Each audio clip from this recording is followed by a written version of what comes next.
I am Mary Wollstonecraft.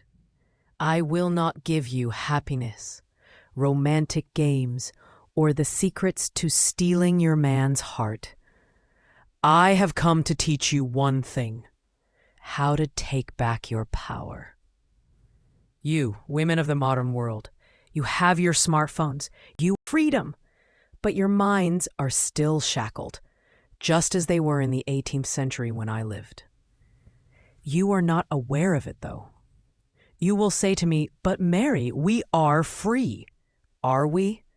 Freedom is the ability to choose. So, do you choose to change your mood in response to a man's like or a message?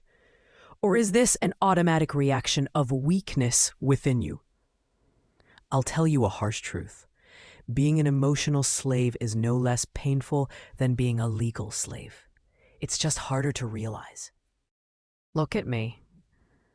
Ask yourself if you want to have power over your man.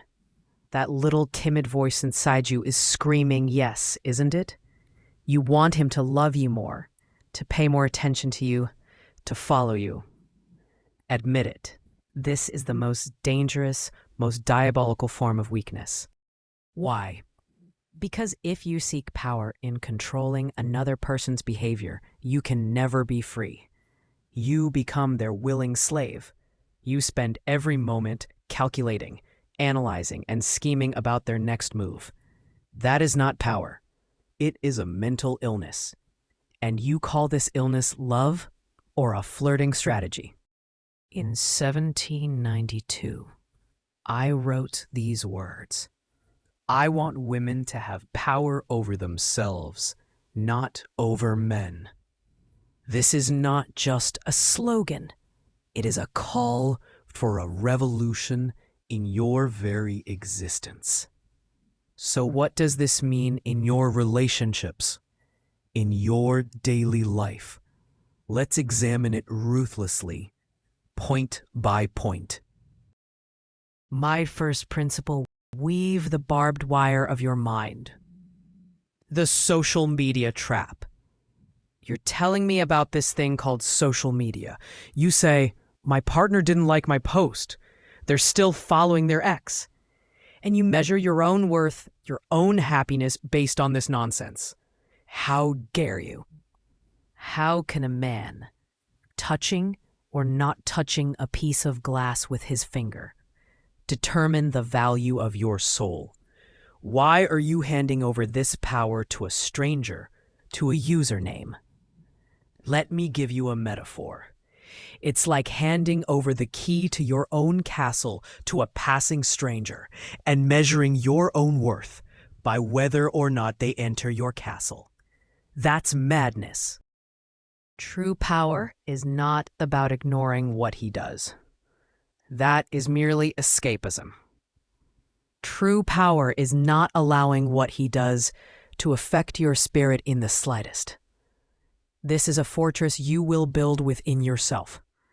When that like doesn't come, when the voice inside you screams, "So I'm worthless," you turn to it and say, "That's a lie. My worth is independent of a man's digital action." This is an internal battle fought every day, and the winning side is your belief in your own worth. My second principle: forget strategy, let your honor speak. Emotional games. Your second major flaw: should I ignore him? If I don't text him, will he miss me? How long should I wait? These childish games are signs of a weak and insecure mind. A woman who plays these games is a woman who lacks self-respect. A strong woman does not chase strategies. She speaks the truth, always. If you are bothered by a behavior, you say it calmly but clearly, like a queen commands. What you did is unacceptable. I don't want you to treat me like this. Whatever the response, you have said your piece. What she does in response to your words reveals her character. What you do reveals your character. Power does not lie in controlling his reaction. Power lies in your courage to speak your truth. without fear, without playing games, solely out of respect for yourself. A man will either respect this kind of clarity and strength, or he will run away. Both are your gain. If he respects you, the foundation for a genuine relationship is laid. If he flees, you are freed from a child who seeks to punish you for setting your own boundaries. My third principle: build your own kingdom, independence. The final and most important principle: if you place a man at the center of your life as your son, you become his planet. You revolve around him. You empower him to give you meaning and purpose. This is selling your soul to a man. True power lies in building a life that cannot be shaken to its foundations by its comings and goings. What is the foundation of this kingdom? Your work, your money, your friends, your passions, your desire to learn, the journeys you undertake on your own, the decisions you make on your own, the hardships you endure, and the victories you achieve on your own. These are your true kingdom. A man is a guest invited to that kingdom. You are the host. No guest can shake the foundation of a well-built house. If the guest leaves, the house remains standing. And new guests always come. But if the house collapses, no guest can keep you alive there. You say to me, "But Mary, this is very difficult. I am alone. I am afraid." Yes, it is difficult.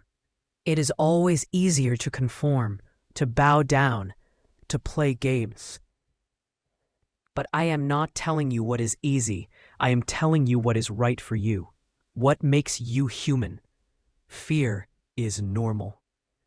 But fear is not an excuse for inaction. Today, from this moment on, make a decision.